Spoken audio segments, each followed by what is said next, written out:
So, let me ask y'all a question real quick. Do y'all like RPGs? Do you like guns? Do you like playing with friends and hunting treasure? Well then, allow me to introduce y'all to the Borderlands franchise if y'all haven't properly met yet. The Borderlands franchise is a series of games that are looter-shooter, action-adventure RPGs, with science fiction as their theme. It takes place in the distant future where humanity is struggling to survive. The only way to get by in the galaxy is with the amount of resources you have. There have been many ways to obtain these resources, but the one that everyone just about resorts to is vault hunting. Throughout the many inhabitable planets of the Milky Way galaxy, a race of aliens called the Aurelia stored their resources and technology within these huge interdimensional vaults, each one containing riches and power beyond your wildest imagination. In each title, you select one from a small handful of these vault hunters as your playable character to hunt these vaults. But be warned, you will have many competitors while trying to do this. The Borderlands franchise is known for its unique and colorful art style, goofy characters and story narration, and its first-person shooter style gameplay mixed with RPG elements.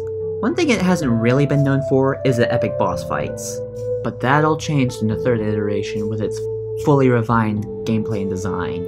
Looking back on the previous two titles, or should I say three, including pre-sequel, and maybe even Tales, I gotta say they really stepped up their game with the roster of bosses for this one, and they got really creative with a good number of them as well. There are a lot of players who don't really consider this one to be the best Borderlands title, but in my opinion I beg to differ, for right now. Okay, yeah, the story may not be up there with number 2's, but come on, the art style, the gameplay, is at its best than it's ever been before. But the focus of this video isn't necessarily the games themselves, it's the boss fights, because they are at their best than they've ever been before. For the most part at least. This video is my boss ranking of the Borderlands 3 bosses from worst to best. So let's go ahead and dive right in, shall we? Number 18, Kaligawa Ball. As much as I like the design behind this thing, this fight just really sucked. Just about every single one of its attacks has high damage output on you. In other words, you can basically be one-shotted by this thing. And if you do die, there's a chance it'll kill you once again once you get back to the boss room, like when you just enter. It did that to me quite a few times. So from the way I see it, the only way you're gonna win is hiding behind cover like a coward and taking pot shots at it. It has every single one of the elements or status effects in its attacks, and can switch between them at will. And like most others, you'll have to use different equipment. But it has 3 phases, rather than 2. But the 2 phases after the first require the same kind of equipment, so you really shouldn't have to switch out after you get past the first phase. Switch out again, I'm sorry guys, I'm tired. But it gets even more mind-blistering difficult as the fight progresses, with every phase change, as usual with these kinds of bosses, and it unlocks more and more of its arsenal to use against you, and some of its new attacks will even force you to change up your tactics and even make you leave your hiding spot. The fact that this thing forces you to be cautious on your first playthrough puts this thing's value in entertainment below 0. It's really not a fun fight at all. And fortunately I was playing as Flak, who is a Beastmaster and can bring in pets as helpers, and it's because of those pets I was finally able to get through this. But despite all, I'm still looking to go back and take another whack at this thing with my better gear and equipment, to farm it perhaps.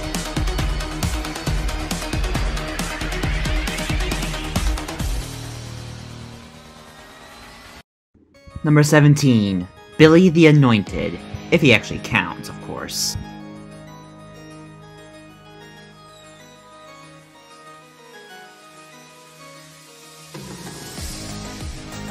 I mean, you run into many of these guys in the game. If anything, he's just an introduction to the most annoying enemy in the whole game. But most consider him to be a boss, so I've got to put him on here. Billy's move pool is rather limited, but boy does each and every one of his attacks pack quite a punch. Flaming Skulls, Energy Shockwaves, Teleportation and Melee. Heck, he can even ambush you when you respawn if he kills you, which is more likely than not.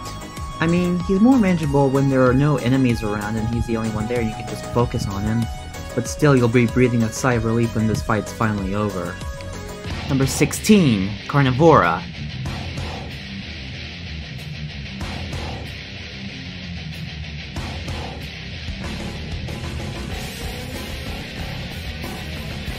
And yet again, I'm debating whether or not this one actually counts.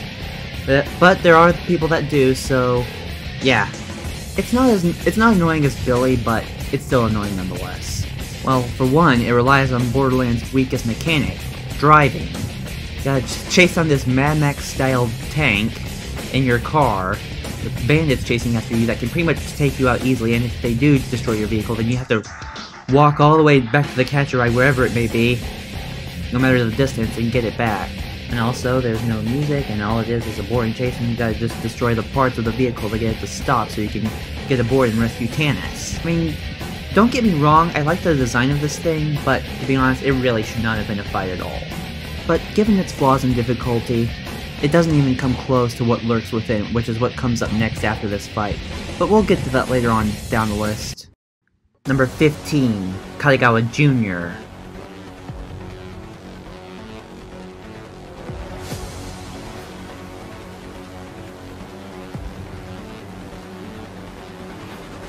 This guy is like the biggest jerk in all of Borderlands 3, and he was definitely the one I wanted to take down the most. But because of his interesting concept that could really use some ironing out, as well as some bad luck, my victory over him didn't go as planned. I was not happy about that. No, I wasn't.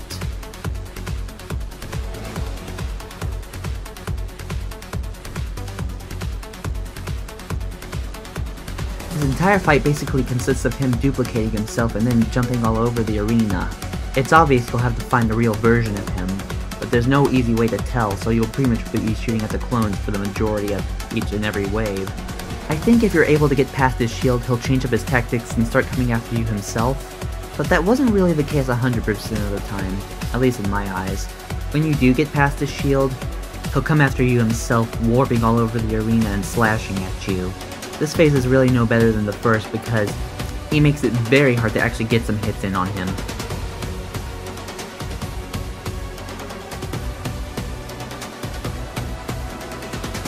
Over time his shield will recharge and he'll go back to spawning clones. Most of the time he'll do it on top of one of these generators. If you shoot it, you can actually damage him a little bit. Despite its interesting and cool concept, because of how tricky it is to figure out, and you'll more than likely spend most of the fight being shot or slashed at, he's not a lot better than the others who preceded him on this list.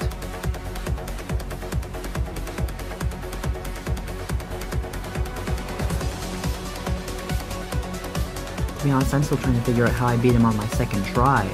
And again, I'm still trying to figure out how this fight ended. Looking back, I thought my pet killed him when he teleported back down, but apparently my last few shots when I was entering a down state was enough to decrease his shield and his remaining health entirely. Then he just came at me until his awesome ninja suit self-destructed.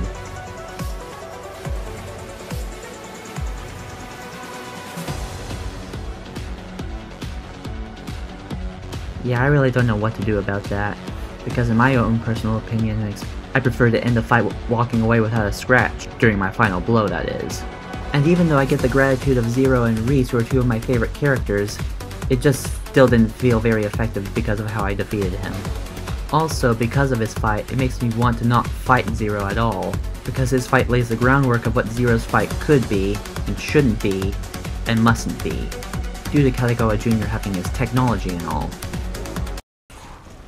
Well done, Vault Hunter. Thank you for saving my bro. That creep is finished. Number 14, Shiv. The very first boss of Borderlands 3, and he's just another boring basic enemy introduction. Not much can really be said about him except just keep shooting him until he dies and watch out for his Mega Slam shockwaves.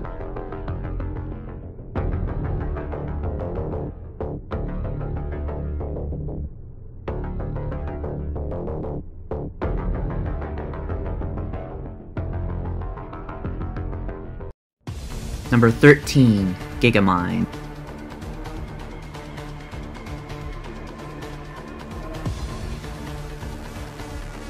Oh my gosh, why are there so many different enemy archetype introduction bosses? Well, I've decided to place him higher than Shiv because of the wider move pool he has, and it presents more of a challenge as well, so yeah.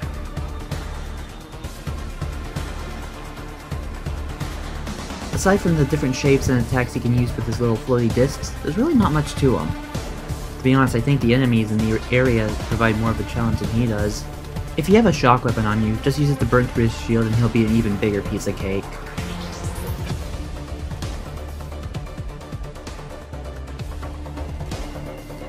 Unless it's the shield he puts up with his little floaty discs, then you'll have to try and get behind him or try and burn through it. I suggest the former of the two. His desperation move consists of his concentrated laser, but even that's a minuscule threat.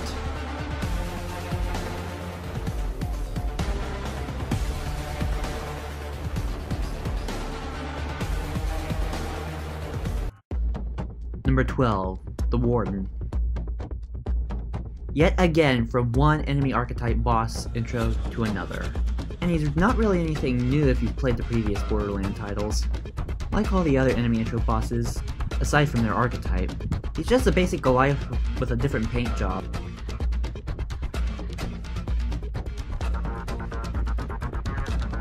But I'd be lying if I said his fight didn't have any interesting mechanics to it. Each time you get his health down to a certain point, he'll hulk out more and more, pathetically trying to become stronger to defeat you. And also I think he does have a few different weapons than the regular basic Goliaths as well.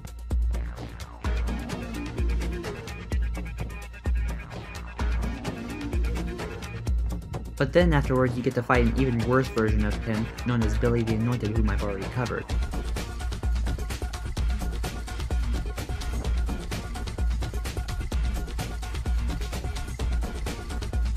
To be honest, the Warden is without a doubt the best enemy intro boss, and thankfully the last.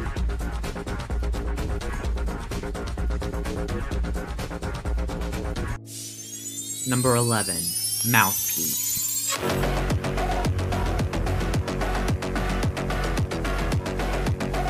This guy here is what I'd say is the first real boss of Borderlands 3. Because let's be honest, Shiv is pretty much forgettable. And of course, as a beginning boss fight, there's not really going to be much to worry about with him, but that doesn't mean you shouldn't keep your guard up.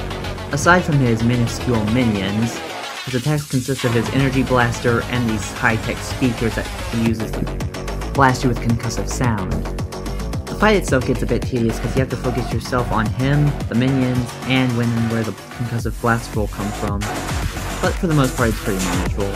But that doesn't mean it's a real literal banger.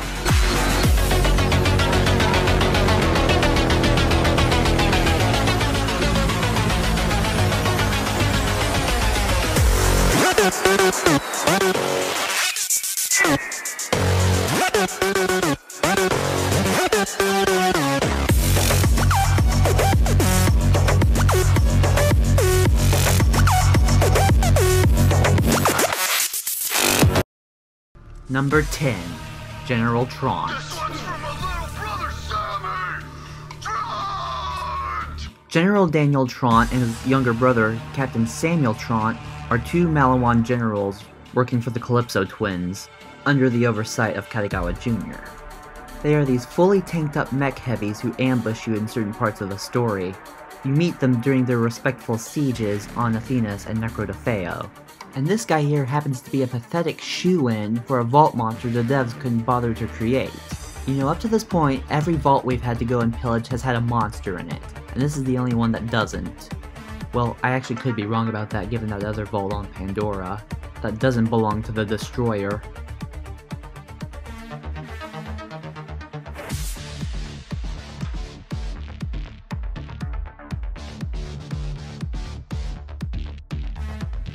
Well, back to this fight in general, no pun intended. General Troup uses the paired elements of shock and corrosion against you, and almost every single one of his attacks can cover the entire area you fight him in, and the majority of them can each leave a lingering effect. Apparently, from what I read about the strategy for this guy, you have to use shock and corrosion on him for his shield and his body armor. But that doesn't really make much sense to me because he uses both elements against you and has a resistance to one of them, from the way I see it.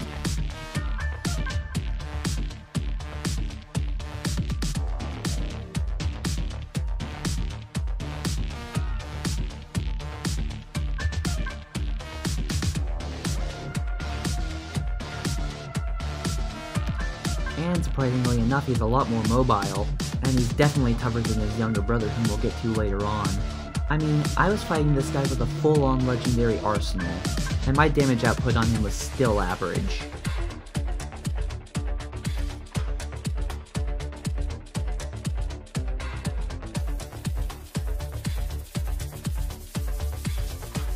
I suffered fate at his hands a couple times, but that's probably because I was being a bit overly greedy. So yeah, make sure you don't do that, like I did.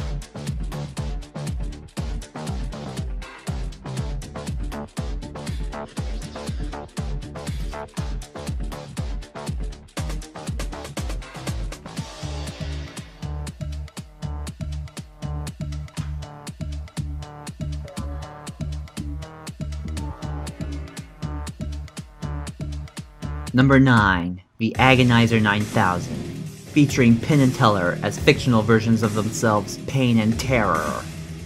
I mean, I really don't know which is crazier, the fight itself or the fact that they actually got 2 of my favorite reality TV show stars on board with this project to be portrayed in it, as the ultimate Easter egg / reference. Pain and Terror are the ones who run the whole showboat of Carnevora. Apparently theirs is the greatest show on Pandora.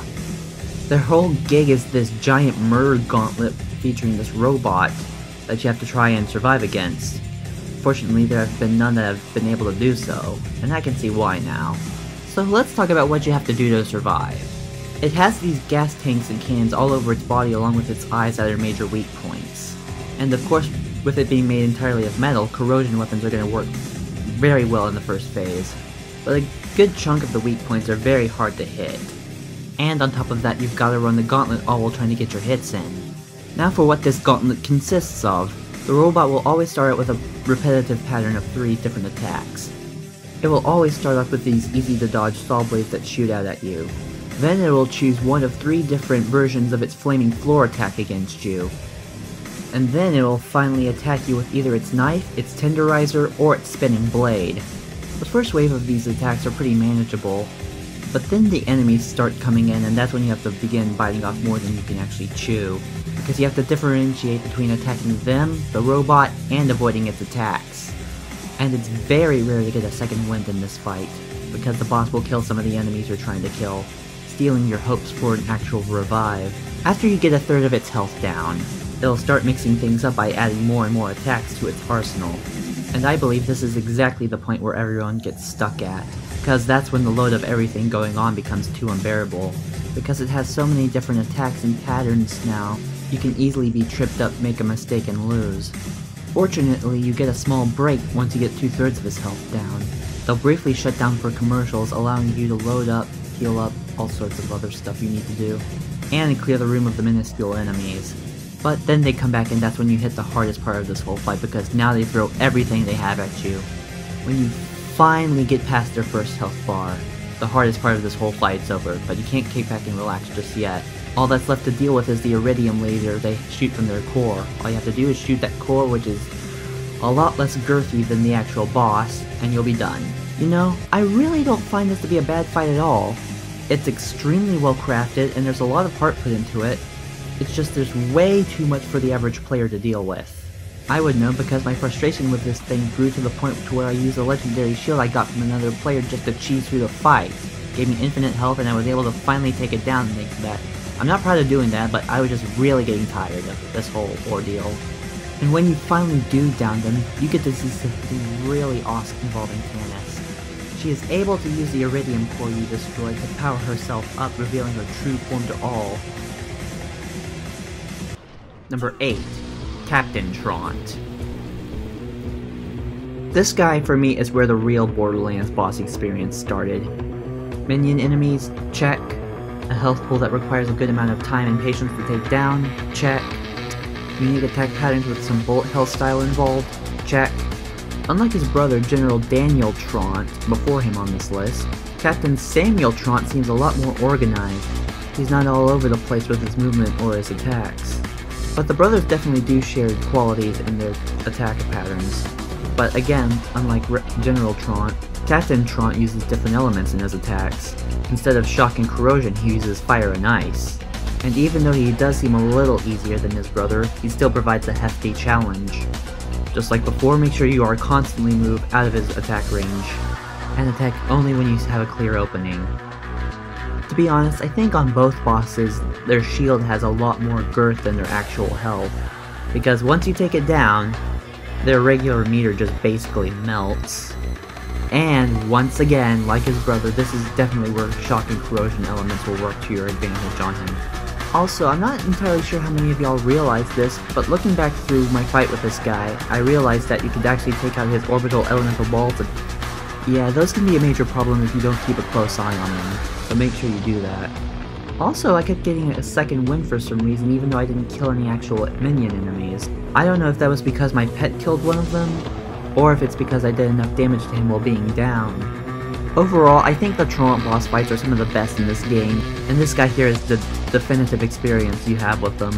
And if you ask me, I think he had a much bigger impact than his older brother on Necrodefeo, because with this guy, you can easily tell he's another tool you want to take down.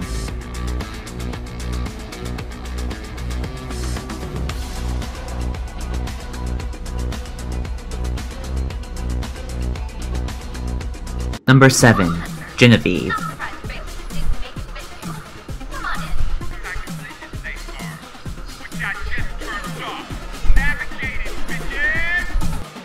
For me, it's a bit hard to determine this fight because there's so much happening that it's kind of hard to know what exactly is going on to form an opinion on it.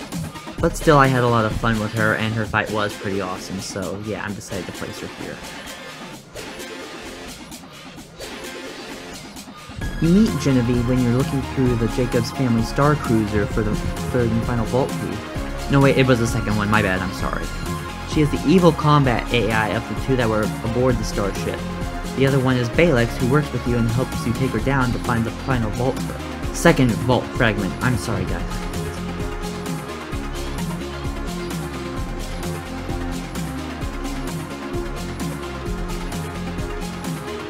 And apparently these two used to date, but they broke up due to her being obnoxious and evil.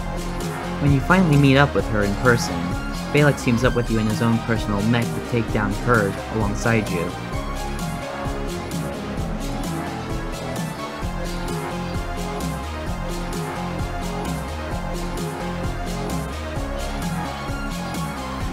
And as I said before, there's just so much happening at once in this fight. She speeds all over the place, chucking bombs that look like Corona at you, summons robot minions, holographic green lines that I have no idea whether or not they're barriers. Yeah, fun stuff, fun stuff. But the chaos of this fight is what makes it so fun, along with the fact that you actually get to finally take her down. Plus her theme song's a real bop to listen to as well, along with many others on this list. But even when you defeat her here and now, she's not done with you yet. She transfers herself onto Sanctuary's mainframe and reprograms the ship to try and kill you, so you have to get to the control room and force her out using Balex.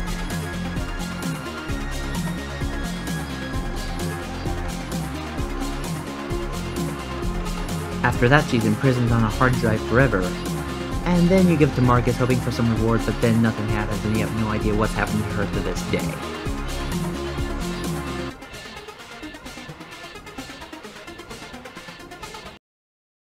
Number 6. Killavolt.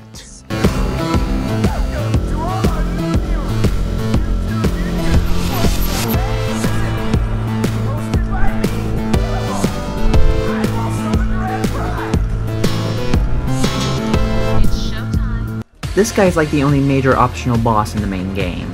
You find and fight him while doing a quest for Moxie. She sends you out to go kill her disgusting playboy billionaire ex-boyfriend, who just so happens to be the gent you see right before you. You know how you and your bestie are always fighting over the guy you have a crush on? Well, that's exactly what Killavolt's deal is and why Moxie wants him dead. He literally makes girls fight to the death over him, and whoever the lucky winner is, they get to do the electric boogaloo with him, if you know what I mean. Well, Moxie happened to be one of his lucky winners in the past, and sadly she learned the hard way that the experience was not worth it, and decides to put an end to Killavolt's dominatrix dreams. In order to reach him, you have to participate in his little battle royale. When you get all of the contestants' tokens, that's when you can go and meet him, but Moxie suggests you do a little errand for her before you do so. That errand happens to be tripwiring one of the tokens to give to him. That jury-rigged token shorts out his defenses, leaving him completely exposed to assault. That's when the official showdown starts. Killavolt definitely lives up to his namesake by his full-on assault of electric power. The entire room you fight him in is a bullet hell-style disco. Every little tile that gets zapped is a trap, and he has a shotgun with good accuracy and a Tesla-style shield. Heck, even the music he has playing in the background pumps you full of energy. If memory on information serves right, he's weak to shock surprisingly enough for his shield, as well as corrosion weapons. Though there is a chance the source was wrong on that, especially the shock bit. And as somewhat of a fortunate surprise, his attacks don't really do high amounts of damage, and they are weakened even further if you have an item called the Transformer Shield. There's a lot of players who happen to find this fight really annoying, but the only thing I could find annoying about it was his voice, and maybe the accuracy on some of his attacks. To be honest, I really like this fight. It's really well organized, it keeps you on your toes in a very entertaining way, and giving this guy his just desserts by lighting him up like a Christmas tree is just ever so awesome. You know, Killavolt is actually how I discovered Borderlands 3. I stumbled across the soundtrack, which led me to the gameplay. Killavolt's song was actually the very first one I ever heard from this OST, and I never would have found it without proper digging. I first heard his song on Maximilian Dude's video of him fighting Velkhana on Monster Hunter World Iceborne. Best happy accident ever. Also, here's a fun little tidbit of advice. Some of his attacks can actually be interrupted if you do enough damage to him. Number 5. Tyrion Calypso, the Destroyer. Don't expect mercy, superfan. I'm not that kind of god. Tyrion Calypso is one of the two main antagonists of Borderlands 3. She and her brother Troy grew up on Necrodofeo with their father, Typhon de Leon, who happened to be the very first Vault Hunter ever. They ended up with Siren powers due to being conceived in the vault where the secret 6th Siren Nereid locked herself away and committed suicide. And for good reason at that, because her powers allow her to drain the life energy from any living creature she touches. Typhon and his wife Leda did their best to raise their kids while they isolated themselves on the homeworld of the Iridians. But then one day, because of her powers, Tyrion accidentally killed their mother. And in order to protect them from the universe and the universe from them, Typhon decided to keep the kids isolated with him on Necrodofeo. But living alone on the dead planet wasn't enough for the twins. So they left their father behind and became Vault Hunters, searching the powers of the vaults to become rulers over all. They rounded up the bandits of Pandora into a cult called the Children of the Vault, and enlisted many other of our adversaries to help them find the vault. But in order to get the prize that they sought, they needed to work their way up through the food chain, harvesting the energy of the monsters that lived in the vaults across the Borderlands. And with everyone she absorbed, she grew one step closer to becoming a so-called god. But in order to truly achieve her goal, there was one monster's power in particular that she really needed. The Destroyer from the very first Borderlands game. It slumbered deep within the Great Vault, which so happened to be the entire planet of Pandora itself. The Iridians created the Great Vault solely to imprison the Destroyer and protect the universe from it. But sadly, its contents and secrets could not be protected from Tyrion for very long. With the help of her brother, she is able to open the Great Vault and leech the Destroyer, finally achieving her goal and becoming a godlike entity. But for an all-powerful god, she's not very all-powerful. Yes, she does have a few attacks to keep you on your toes, but she's very sluggy and doesn't really have a lot of power to show. The biggest threat from her is her laser beam attack, which locks onto your current position. That can really do a lot of damage to you if you're not careful. Downed me quite a few times, and I was lucky enough to get a revive, and beat her on the first try. The rest of her attacks are bullet hell style and mostly easy to dodge. Her Crystal Stomp is the most common one, as well as her Crystal Slam. She even has a Crystal Star which you can shoot and destroy. Her fireballs, while quiet to show themselves, aren't really, how should I say this, effective in range. Then she has a few different attacks where she actually flies off the map. Two of them are these easy to dodge laser light shows. The third is where she just flies to some random area shooting lasers from her fingertips. There are also certain points to where she'll bend down and start absorbing energy. That's when you can climb on her back and shoot her there, to expose herself for critical damage against her. Like Tyrion herself, this fight has a lot going for it. It just has so much unused potential. I mean, there are so many other things they could have done with it, and they chose not to. I don't know why. But still, it was a pretty decent fight, and I did have some fun with it. And while she's not really up there with Handsome Jack and the Warrior, she's still a better final boss than the original Destroyer in the original Borderlands. But still, I do prefer the egotistical, maniacal hero rather than the girl who thinks she's hot shite over everyone. And as always, it feels so good to finally take down the girl who's killed everyone you've known and mocked you up until this point. And Lilith finally gets her powers back. But let's be honest, does she really deserve them? Number 4. Aurelia Hammerlock. Yes, I know. Aurelia is the sister of well-known bona fide adventurer and hunter Alistair Hammerlock. She's cold, rich, and pure evil, like some other lady I know who wears Dalmatians all over her body. And a playable character in Borderlands the pre-sequel. She's definitely the funnest and probably the very first Vault Hunter boss fight there is in the series. Though I'm probably just saying that due to all the overdone and entertaining quips she throws at you. You can't beat me! I'm rich! Winter has come! You still think you can save Alistair? Let it go! This harpy's got claws! Better to kneel than be a meal like this children! It's impossible! You can't afford to deal with me! You messed with the wrong rich bitch! This frost bites! I could crush you with my wallet! You're nothing but a whore! It takes a Vault Hunter to kill a Vault Hunter! Sorry for the cold reception! Do you feel that on the wind? The weather inside is frightful! Best find shelter! See what I mean?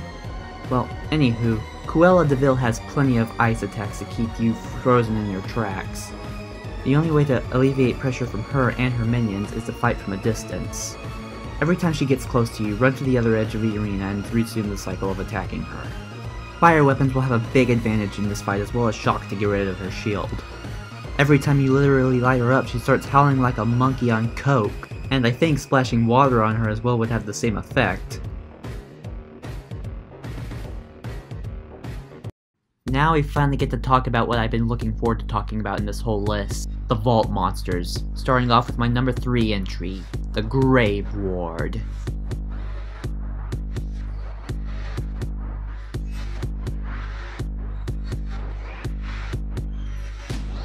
This colossal vault monster slumbers within the vault on Eden 6 left in the care of the Jacobs family. Given its enormous size, it can't really be sealed within the vault itself, so it's just sleeping outside. The rules are bent for the destroyed, but that's only because of its unique physiology. This thing doesn't wake up until you kill its unique guardians, each one bearing a half of its name.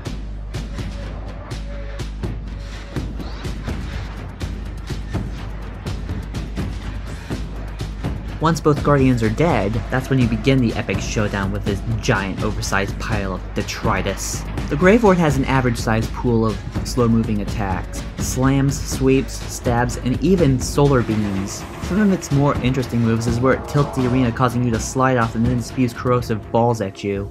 And a couple of its moves can spawn weak enemies that you can use for a second wind or to get health and ammo. Just about every single one of its attacks is telegraphed by the pattern on the floor, so just stay out of it and you'll be fine. Though, to be honest, I really wish they wouldn't do that. This fight would benefit greatly if it didn't have those predictable patterns. The biggest threats in this fight is either getting stuck in one of those holes to where he can smash you, and the sweeping solar beam attack to where you have to run to the back of the arena to avoid it. It has a lot of glowing weak points in certain areas of its body that you can shoot for maximum damage, but even still it takes quite an amount of time to complete. And with great size comes great strength. In other words, every single one of its attacks can almost one-shot you. Also do take note that almost every single one of its attacks can cause an area of effect that can damage you if you step on it, so do be careful with your placement. And after taking a good amount of damage, it can be stunned, allowing you to fill it up with even more damage. But do be wary when it wakes up, it will do a predictable solar beam attack, just stay out of the glowing orange pattern on the floor. Given the amount of cons this fight has, you'd probably expect Grave Ward to be ranked a little bit lower, and he may have if I didn't really have so much fun fighting him. I mean, there aren't very many giant monster fights like this in the Borderlands franchise. In fact, I think he's only one of 4, the other 3 being the original Destroyer from the first Borderlands, and the Leviathan and Warrior from Borderlands 2. Actually no, I stand corrected, there are a couple others outside of those 4. No, in fact, even more than a couple. Several, actually. There's Chromaranx the Invincible or whatever he's called, there's Iwajira from pre-sequel, yeah, there's a few others. But at the moment for me, Grave Ward happens to be the most entertaining of these fights.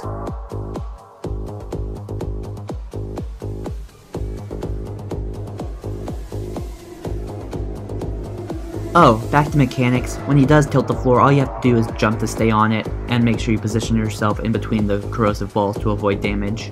So yeah, you don't have to get yourself stuck in a hole to survive. Also, can I please take a moment to gush over how much this thing's song is my favorite? I mean, the techno arrangement behind it is just perfect. The first half has you running for your life from a giant terrifying beast. The second has you having fun fighting the giant beast. It's just beautiful. There's a lot of people who like the second half more than the first, and I can understand that, but come on, give the first half of the arrangement some credit. It's just epic in its own right.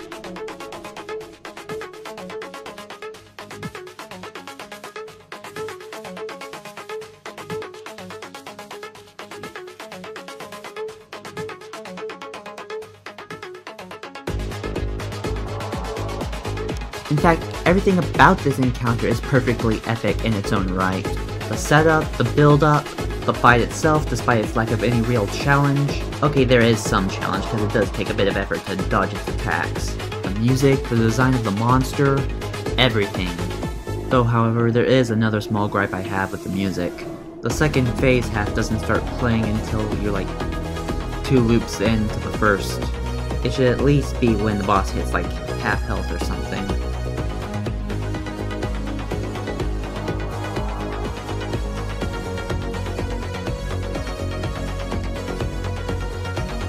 Or maybe after the first time you stun it. Also, another thing that they could have done is instead of regular hostile fauna that you've already met in the base world of Eden 6, the boss could spawn like different guardian enemies for you to fight.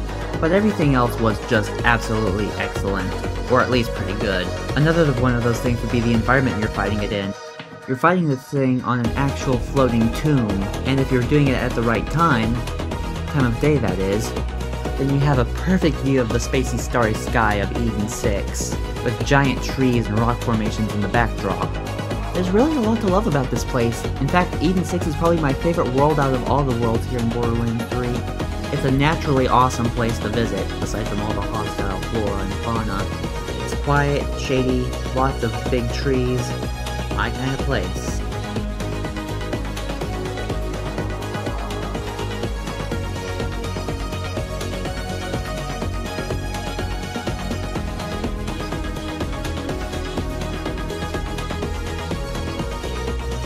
You know, while I find the design of the Grey Warden and many other bosses on this list very awesome, it's not exactly what I expected. As stated before on Killavolt's entry, I started to gain some interest in Borderlands 3 through the soundtrack, after I discovered it from another YouTuber, that is. And just about all I would ever listen to on that list was the awesome songs for the bosses, and my favorite out of all of them was definitely this guy's. But still, it left me to wonder what exactly you'd be up against while listening to this music. I initially thought you'd be fighting this thing in like a cave of sorts, with a bit of moonlight leaking in from a hole. As for the size of the Grave Ward, well, I expected it to be pretty big, but its scale kept going back and forth in my head a bit, as well as what it looked like exactly. But after seeing the real deal, I see that it was close enough. Though still I was expecting this thing to have legs, and look a little bit less like a ghost pirate with a plant theme attached to it.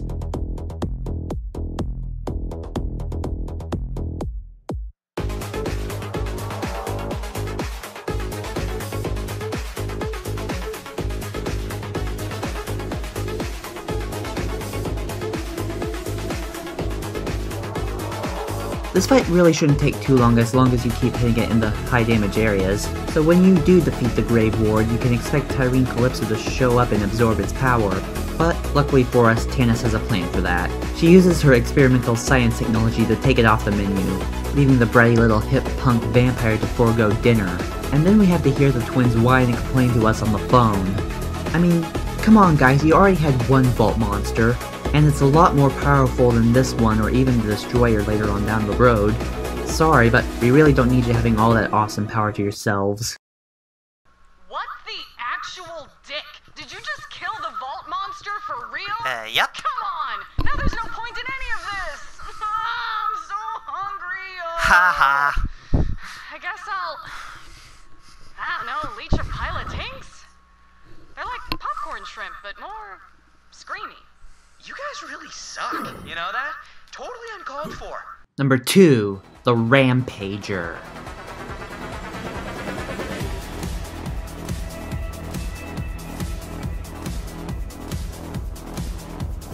This Vault monster is without a doubt the best and the most exhilarating of the two in Borderlands 3. Just about everything in this whole boss fight is perfect. The design of the monster, the music, the whole design of the fight, and the fact that you get to team up with an old playable friend of yours from Borderlands 2, the badass siren Maya. This creature is definitely one that lives up to its name.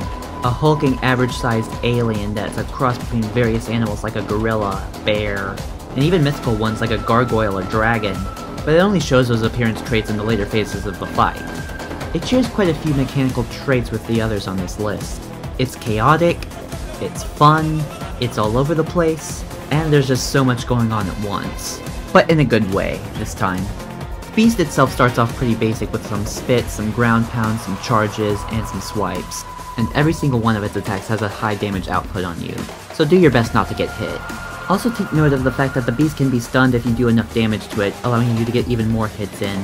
After you get a third of its health down, it will go to the center of the arena and start charging energy. Once it wakes up, it transforms by waking up its second head and hiding its first. Then the real fun begins. The beast also switches to a bipedal stance and gains a few new attacks. Yes, it can still spit and swipe, but now it can jump all over the place and has this laser beam attack that can cause even more debris to rain down on you.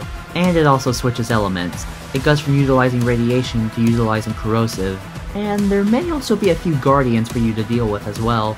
Also, I may have forgot to mention that every single one of its pounds or swipes can cause bullet hell projectiles to shoot out, each type featuring the element it's using.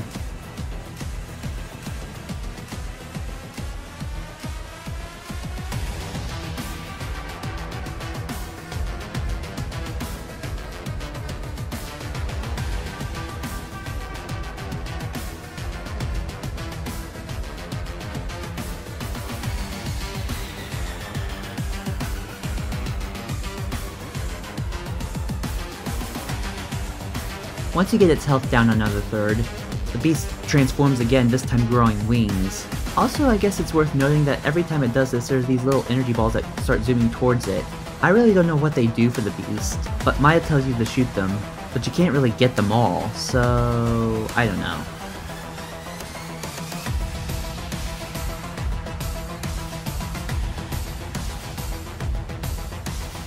In this phase, it's flying all over the place, raining down literal hellfire on you, all while of course using the element of fire. So yeah, make sure you use a different element because it'll either be resistant or immune to the element it's using. The only thing I dislike about this fight is how much this thing is right up in your face. I mean, it literally comes right up at you to do one of its attacks. But aside from the lack of breathing room it gives you, it's still one of the best fights in this whole game, let alone this whole series. It's just so much fun sliding all over the place, trying to stay ahead of its fast-moving yet accurate attacks.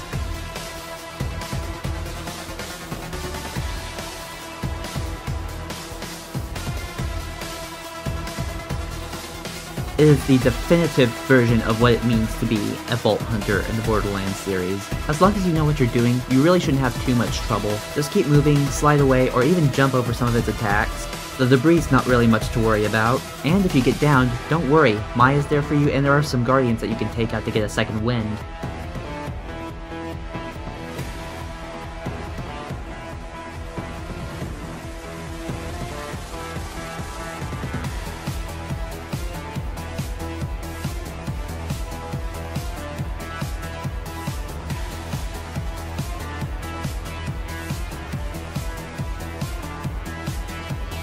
And while there was a lot accomplished with the Rampager, what I'm looking for is a boss that has its exact entertainment value, but is somewhat toned down a little bit in terms of intensity and difficulty, like Grave Ward's level, but just a little bit above it, and there's only one who can actually fit that category.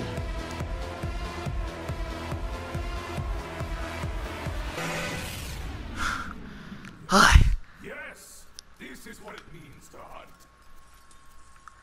I feel you there, bro.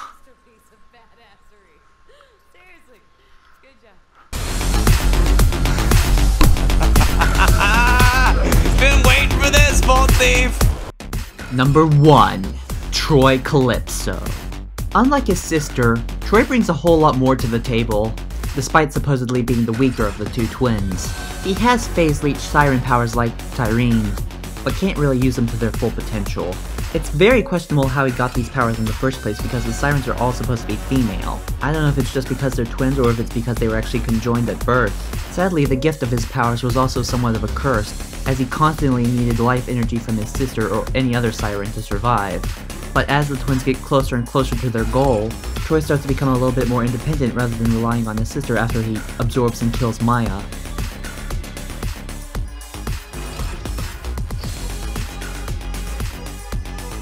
As well as keeping a good supply of iridium handy. During his fight, Troy strikes the perfect balance between attacking from a distance and being up close and personal.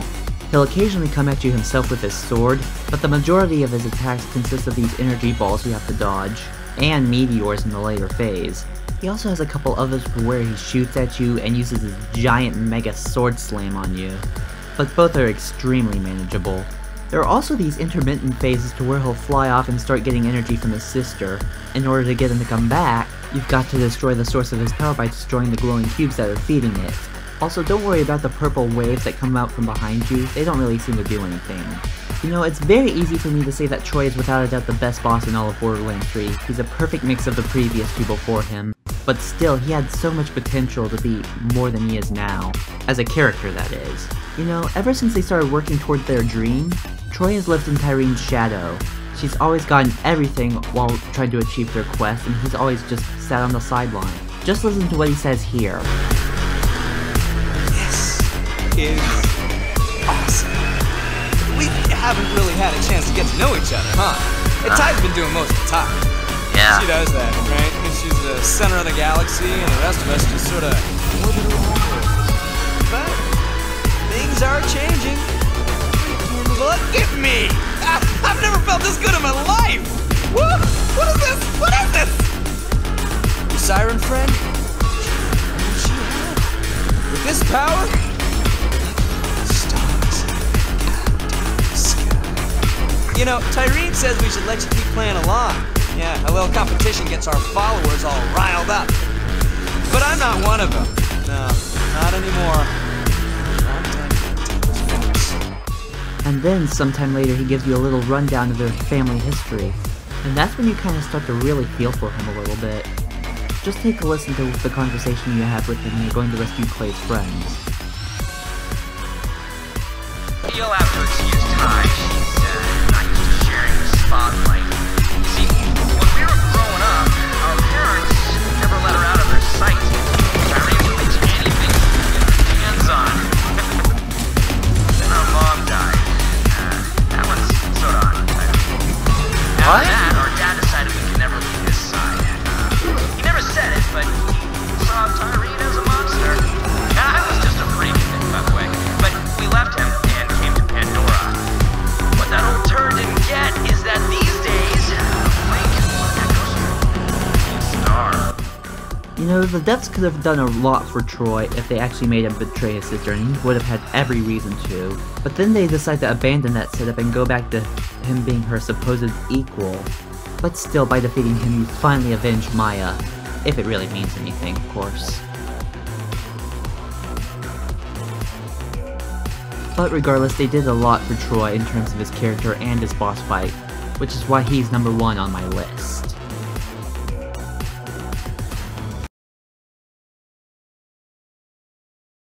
Well guys, that's it for this ranking. Do you agree with my list? Who's number 1 in your book in terms of bosses for Borderlands 3? Would you like to see more videos like this featuring the Borderlands series? Let me know if y'all want. For now, I'm just gonna leave y'all with this epic exiting cinematic. So I hope you all enjoyed, and I shall see you guys in the next one. Peace out.